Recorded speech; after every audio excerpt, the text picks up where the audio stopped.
स्वागत है दोस्तों आज के मुख्य समाचार में। आज देश और दुनिया से कई अहम और बड़ी खबरें आ रही है दोस्तों, बात करेंगे हर खबर पर विस्तार से। तेजस्वी यादव ने बीजेपी पर ली चुटकी, कहा दुनिया की सबसे बड़ी पार्टी के पास कोई सीएम उम्मीदवार नहीं। दोस्तों बात करेंगे इस पर विस्तार से। बीजेपी ने अपने पैरों पर मारी कुल्हाड़ी, सीए पर विशेष चर्चा। दोस्तों बात करेंगे इस पर विस्तार से। मनोहर राणा की बेटी बोली किसी हाल में लागू नहीं होने देंगे सीए और एनआरसी। दोस्तों बात करेंगे इस पर विस्तार से। कर्नाटक बीजेपी में फूट, येदियुरप्पा से नाखुश है हाईकमान, सीएम पद पर नहीं रहने दिया जाएगा, एमएलए ने किया सनसनीखेज दावा। तो दोस्तों बात करेंगे इस पर भी विस्तार से। जयपुर से दिल्ली तक फिर से कर हुआ पायलट, समर्थक विधायक कुमार विश्वास की पत्नी की नियुक्ति से नाराज है कांग्रेस नेता। दोस्तों बात करेंगे इस पर विस्तार से। 7 घंटे तक चली फारूक अब्दुल्ला से ईडी की पूछताछ, एनसी ने बताया गुपकार समझौते का बदला। दोस्तों बात करेंगे इस पर विस्तार से। एलजेपी के राज्यसभा सीटें नहीं देने के लिए जेडीयू ने बीजेपी पर बढ़ाया दबाव, बिहार चुनाव के नतीजों के बाद होगा फैसला। दोस्तों बात करेंगे इस पर भी विस्तार से। लालू ने नीतीश पर बोला हमला, कहा कुर्सी के लिए पलटू राम ने जमीर बेच डाला। दोस्तों बात करेंगे इस पर विस्तार से। आइटम वाले बयान पर कमलनाथ ने जताया खेद, बोले मैं बीजेपी को सफल नहीं होने दूंगा। तो चलिए देख लेते हैं आज की पहली बड़ी खबर। तेजस्वी यादव ने बीजेपी पर ली चुटकी, कहा दुनिया की सबसे बड़ी पार्टी के पास कोई सीएम उम्मीदवार नहीं। जी हां दोस्तों, बता दें बिहार के पूर्व डिप्टी सीएम और आरजेडी नेता तेजस्वी यादव ने बीजेपी जेडीयू गठबंधन पर बड़ा हमला बोला है।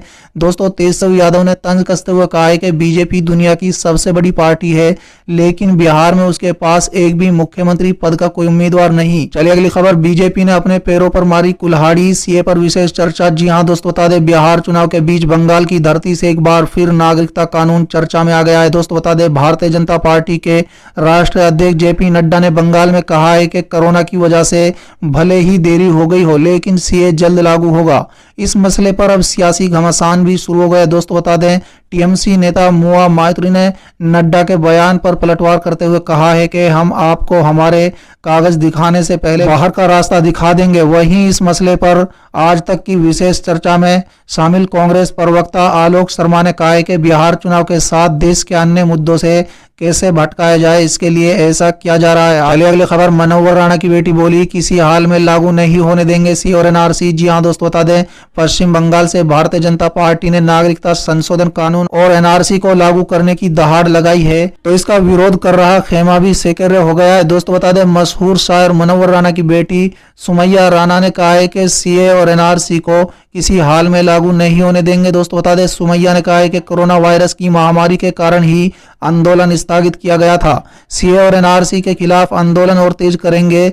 दोस्तों उन्होंने कहा है कि बीजेपी के कद्दावर नेताओं की ओर से जो बयान आ रहा है कि कोरोना खत्म हो गया है और सीए और एनआरसी अब लागू होगा, मैं भी उनको जानकारी के लिए बता दूं कि ऐसा कुछ भी नहीं होगा। चलिए अगली खबर। कर्नाटक बीजेपी में फूट, येदियुरप्पा से नाखुश है हाईकमान। जी हां दोस्तों, बता दें कर्नाटक भाजपा में असंतोष के स्वर सुनाई दे रहे हैं। दोस्तों दरअसल पार्टी के ही एक विधायक ने सीएम बीएस येदियुरप्पा के खिलाफ मोर्चा खोल दिया है। दोस्तों बता दें भाजपा विधायक ने कहा है कि हाईकमान बीएस येदियुरप्पा से खुश नहीं है और वो ज्यादा लंबे समय तक सीएम पद पर नहीं बने रहेंगे। चलिए अगली खबर। जयपुर से दिल्ली तक फिर से कर रहे हुए पायलट, समर्थक विधायक कुमार विश्वास की पत्नी की नियुक्ति से नाराज है कांग्रेस नेता। जी हां दोस्तों, बता दें राजस्थान कांग्रेस में एक बार फिर सियासी संग्राम की आहट सुनाई देने लगी है। अशोक गहलोत सरकार में खुद की सुनवाई नहीं होने से नाराज सचिन पायलट समर्थक विधायकों ने एक बार फिर पार्टी आला कमान तक दस्तक दी है। दोस्तों बता दें ये विधायक जयपुर से दिल्ली के बीच सेके रहे हैं।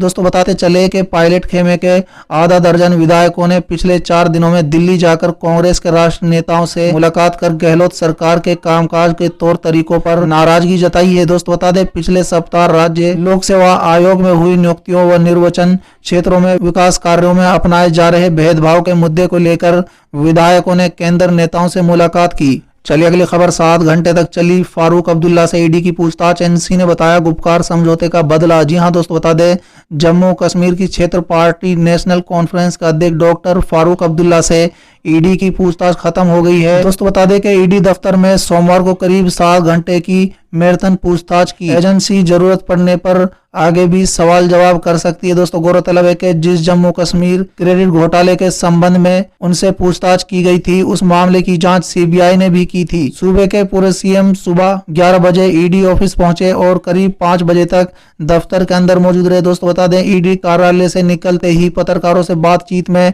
अब्दुल्ला ने कहा है कि इस मामले को लेकर निश्चिंत है। कुछ साल पहले उनसे चंडीगढ़ में पूछताछ हुई थी और वो आगे भी किसी तरह की पूछताछ के लिए तैयार हैं।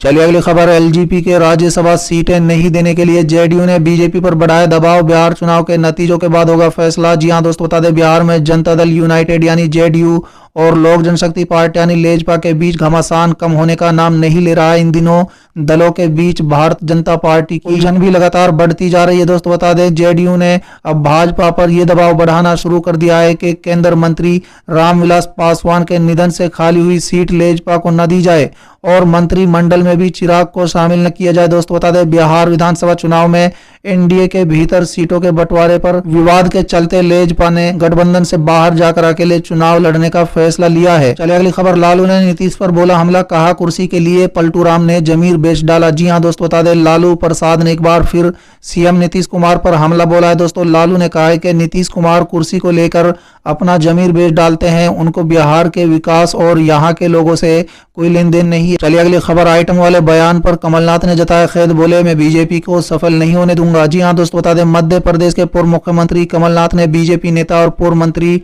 इमरती देवी को लेकर दिए बयान पर खेद जताया है। इसके साथ ही उन्होंने कहा है कि मेरा बयान किसी को असम्मानित लगता है तो मुझे खेद है।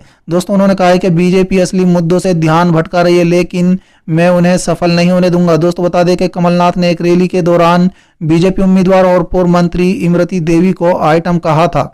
कमलनाथ ने कहा है कि आज भारतीय जनता पार्टी को एहसास हो रहा है कि वो हार नहीं रहे हैं, वो पिट रहे हैं, इसलिए वो ध्यान भटका रहे हैं। दोस्तों मध्य प्रदेश में चुनाव के असली मुद्दे 15 साल के और पिछले 7 महीने के मुद्दों से लोगों का ध्यान मोड़ना चाहते हैं। ध्यान भटकाने के लिए कुछ भी बोल दें, मैं उन्हें इसमें सफल नहीं होने दूंगा। दोस्तों साथ ही कमलनाथ ने कहा है कि मैं तो महिलाओं का सम्मान करता हूं, अगर कोई सोचता है ये असम्मानित है तो मुझे इस बात पर खेद है।